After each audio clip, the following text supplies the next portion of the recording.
What have I done in your name, my Lord, my Master, and in the name of your Son? What hearts have I won? How many have died by my blade in the promise that I made, without question or reason or cause or sense common? I pause. Who is this monster that I've become? And what happens when or if I turn my back on the one? Do I then become Ronin? Yes, I question now, because of all the death and pestilence. Would it be without my presence? Forthwith, I have never had yours, not even for an instant. I have drowned in your sacrificial blood, and in the blood of all slain, again in your name, my king, and none ever rings true. What now am I to do, as I am inclined to turn my back on you? I am stained, wrenched in the tears and years of long suffering by my hand. Yet, I could never cross your gates, much less even touch them, and I fear it all imagined. What if my heart were not set on thee? Would you fade from being? For you, none of you I have ever seen. Diabolical lust and thirst, thus my ego filled, in the eyes of all whom I've killed.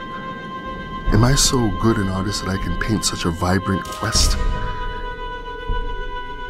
Yet my colors fade from the wisdom of age. What have I done? Has this just been a self-projection?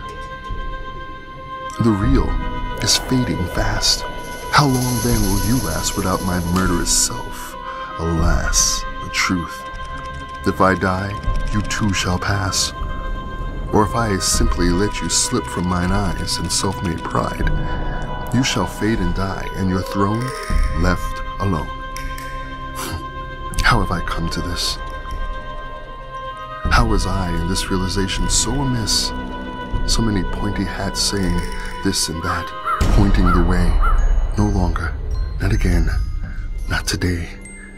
Today I turn away and go my way, away from this mess of endless suffering and death.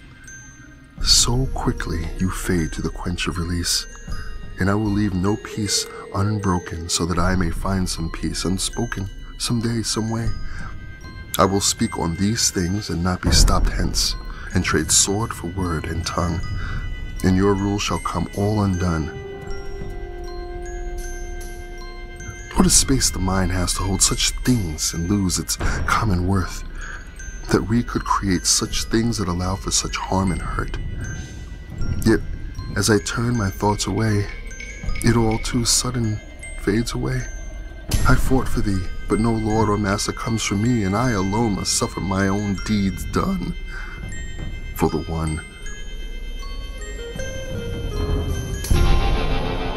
So quick we are to fantasize and create stories and lies to bide the time, creating ties that bind us thus. All of us. So weak are we to think that we need a higher power to keep us at peace, allowing these vain beliefs to rip us to pieces. Shattered and scattered about in vile cultural epitaphs of forced lies. Why? This is why I turn mine eyes and attention to allow for an evolutionary correction, to point us in the right direction. It is almost hard to remember how frail the mind's contentions.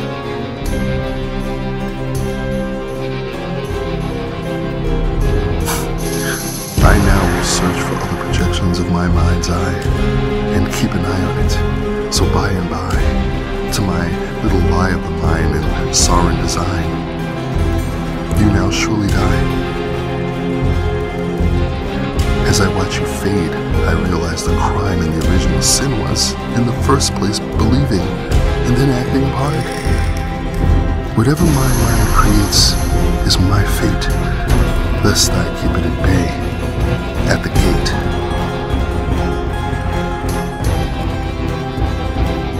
Sorry for becoming a monster. Can I even say, looking in the eyes of the past that created